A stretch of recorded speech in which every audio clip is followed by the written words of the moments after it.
எல்னினோன்னு வரப்போகுது.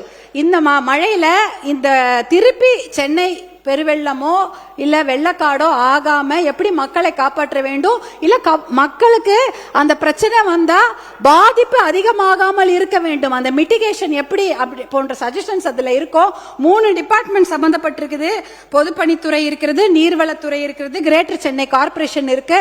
இவங்கெல்லாம் என்ன தகவமைப்பை செய்ய போறாங்க என்ற தகவல்கள் நம்ம கண்டிப்பாக வேணும். இன்னொரு காலநிலை அகதிகளாக போர் அகதிகளாக எல்லாரும் போயிருப்பாங்க.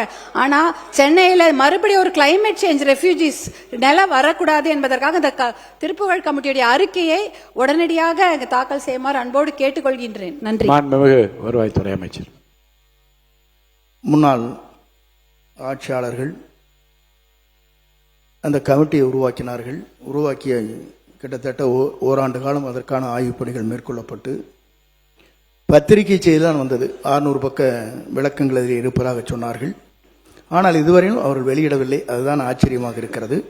எங்களை பொறுத்தவரையிலும் மாண்புமிகு தமிழகத்தினுடைய வெற்றி தளபதி அவர்கள் ஒரு குழுவை அமைத்திருக்கிறார்கள். அந்த குழுவை பொறுத்தவரையிலும் விரைந்து அந்த பணிகளை மேற்கொள்வதற்காக பேரிடர் மேலாண்மை கூடுதல் ஆணையர் அவருடைய முருகானந்தம் அவருடைய தலைமையில் நிபுணர் குழு 7 பேர் கொண்ட குழு இங்கே உருவாக்கப்பட்டிருக்கிறது. இந்த 15 நாட்களுக்கு முன்னால் இந்த குழு கூடியது. விரைந்து என்னென்ன பணிகளை ஒவ்வொரு துறை சார்பாக இங்கே இருக்கிற பொதுப்பணித்துறை, மாநகராட்சி, நெடுஞ்சாலைத்துறை, மின்துறை அனைத்தும் ஒருங்கிணைந்து என்னென்ன பணிகளை மேற்கொள்ள வேண்டுமோ அந்த பணிகளை மேற்கொள்வதற்காக நம்முடைய முதல்வர்கள் உத்தரவு வழங்கியிருக்கிறார்கள். அதன் அடிப்படையில் இந்த பணிகள் வேகமாக விரைவாக நடைபெற்றுக் கொண்டிருக்கிறது.